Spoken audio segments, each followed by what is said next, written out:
नमस्कार, आप देख रहे हैं HR91 ब्रेकिंग न्यूज और GNA24 सीधी तस्वीरें आपको दिखाई जा रही है। इस वक्त कुटेल गांव से आप देख सकते हैं एक बार स्कूल आपको नजर आ रहा होगा। Government senior secondary school Kutel Karnal का जो आर्यन का स्कूल है। और आगे अंदर चलकर हम बात करते हैं टीचर से, आखिरकार कल ऐसा क्या हुआ था, टीचर से जानेंगे और बातचीत करेंगे कि उनका क्या कुछ कहना है आर्यन को लेकर।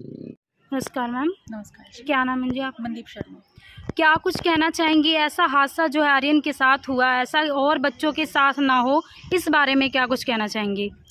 देखिए, ये जो भी हुआ बहुत बुरा हुआ और मैं ये मानती हूँ कि हमारा सबका दुर्भाग्य है। और मैं ये भी मानती हूँ कि गांव के लिए भी बहुत एक दुखद घटना है और माँ बाप के लिए बहुत ज़्यादा बड़ा सदमा है कि वो तो शायद ही पूरे जीवन भर इससे उबर नहीं पाएंगे।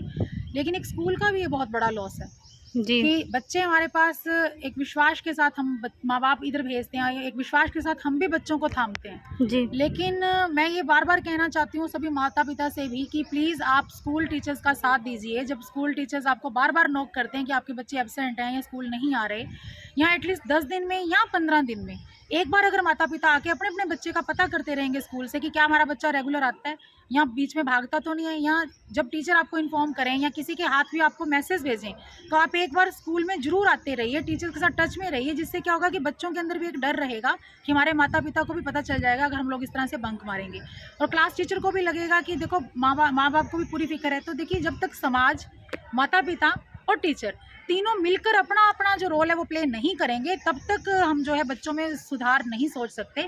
तब तक बच्चे इस तरह की हरकतें भी करते रहेंगे कि स्कूल घर से चले और स्कूल नहीं पहुंचे और बीच में वो गायब हो गए, और छुट्टी के बाद जब उनको पता है कि इस टाइम सारे बच्चे अपने घर जा रहे हैं तो वो बच्चे भी फिर उनमें शामिल हो जाएंगे। तो लेकिन ये होता है कि लगातार अगर हम लोग अपनी अपनी जिम्मेदारी निभाते रहेंगे तो इस तरह के हादसों को भी टाला जा सकता है। जी मैम, एक बात और पूछूंगी, जो 11,000 वोल्टेज की तार इतनी नज़दीक से गई है, इसमें जो है परिवार वालों का कहना है ये बिजली विभाग के जो कर्मचारी हैं उनकी गलती है, इस बारे में आपका क्या कुछ कहना है? देखिए, मेरे लिए तो ये आगे भी डर की बात है, ये अब की बात नहीं, आगे भी डर की बात है, क्योंकि यहाँ शाम के बाद बहुत सारे बच्चे खेलते भी हैं और वो भी एक खेल स्टेडियम है, बच्चे दीवारों पर भी चढ़ते हैं और मेरा तो स्कूल बिल्कुल पास है।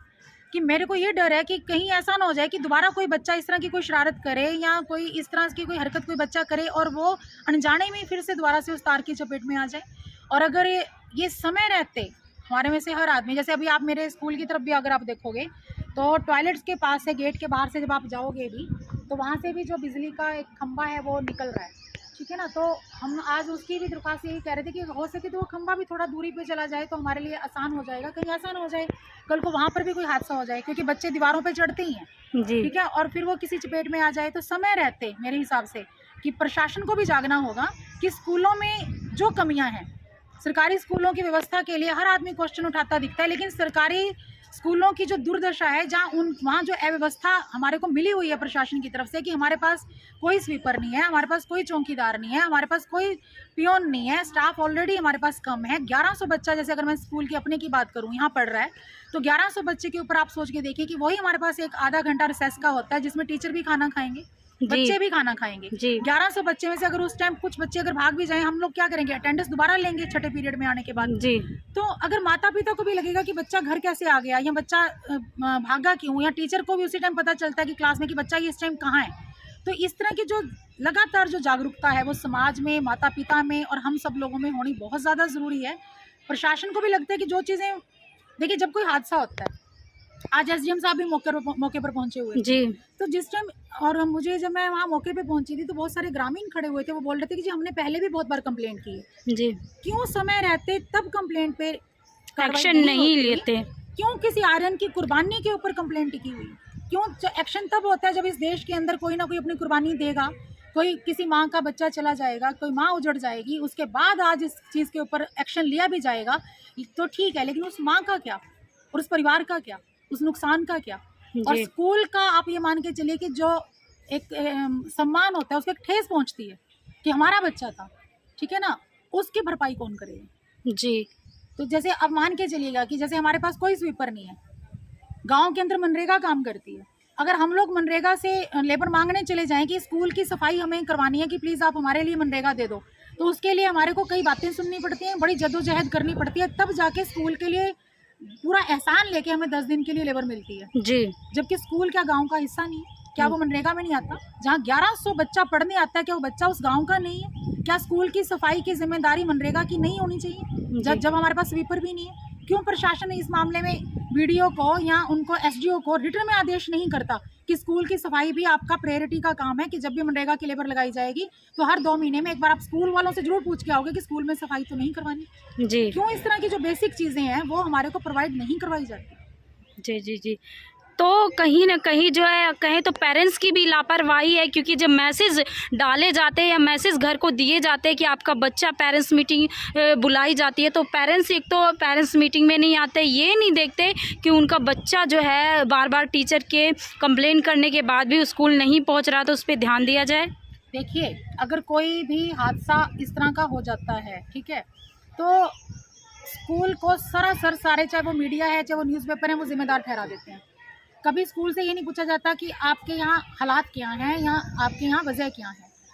अगर मैं अब भी बार बार कह रही हूँ और मैं कल से बार बार बोल रही हूँ कि जब तक माता पिता टीचर्स का साथ नहीं देंगे, बच्चों में अनुशासन नहीं बन सकता। अकेला अध्यापक 6 घंटे के अंदर अनुशासन नहीं बना सकता, उसके ऊपर और भी बहुत सारे काम हैं।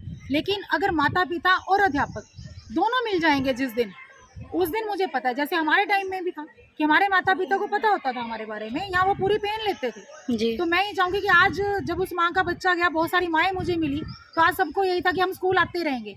लेकिन वो 3 या 4 दिन की बात होती है, जब वो चीज़ ख़त्म होती है उसके बाद फिर दुनिया अपने ढर्रे पर चलनी शुरू हो जाती है। तो जब तक माता पिता हमारा साथ नहीं देंगे, और अध्यापक तो ऑफ कोर्स मैं कहती हूँ कि मैं खड़ी हूँ, साथ खड़ी हूँ आपके, जैसे कुटेल की अगर बात करूँ, और कि हम लोग सारे आप लोगों के साथ खड़े हुए हैं, सारे टीचर साथ खड़े हुए हैं। बीइंग ए प्रिंसिपल, मैंने आज बच्चों को कहती थी कि मैं 7 बजे जाके भी तुम्हारे घरों में बताऊंगी कि तुम लोग नहीं थे कल। अगर तुम्हें लगता है तुम्हारे माता पिता दिहाड़ी पे हैं, वो नहीं मिलेंगे, तो मैं 8 बजे भी चली जाऊंगी। मैं खुद यहाँ से कई बार शाम को 5-5 बजे जाती हूँ, 4-4 बजे जाती हूँ। तो लेकिन मुझे कभी ये भी नहीं होता कि मेरा टाइम कोई 2:30 बजे तक का ही है, मेरा टाइम है 24 घंटे का भी है। लेकिन माता पिता को जागना होगा, माता पिता को साथ आना होगा आगे तभी, और प्रशासन को भी समय रहते अपनी जो जितनी भी चीज़ें हैं उनको संभालना होगा, सुधारना होगा। तो जब तक तीनों इकट्ठे नहीं होंगे तब तक हम बच्चों का या देश का भविष्य नहीं सुधार सकते। सिर्फ योजनाएं रह जाती हैं और बातें सिर्फ बातें रह जाती हैं। जी, धन्यवाद आपका। क्या नाम है आपका? मेरा नाम कुसुम है। आप आर्यन की क्लास टीचर थी? हाँ जी, वो मेरी क्लास में था। कितने दिन आता था आर्यन स्कूल में?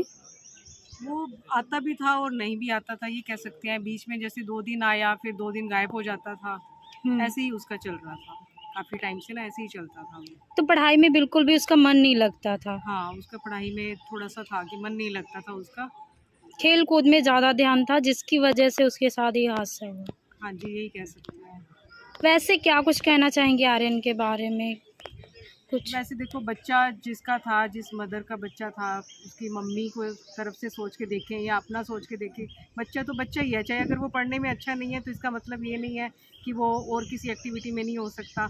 अगर वो हमारे पास होता तो हम उसको आगे हो सकता है कुछ कर सकते थे, लेकिन भगवान ने कुछ और ही सोचा हुआ था। जी।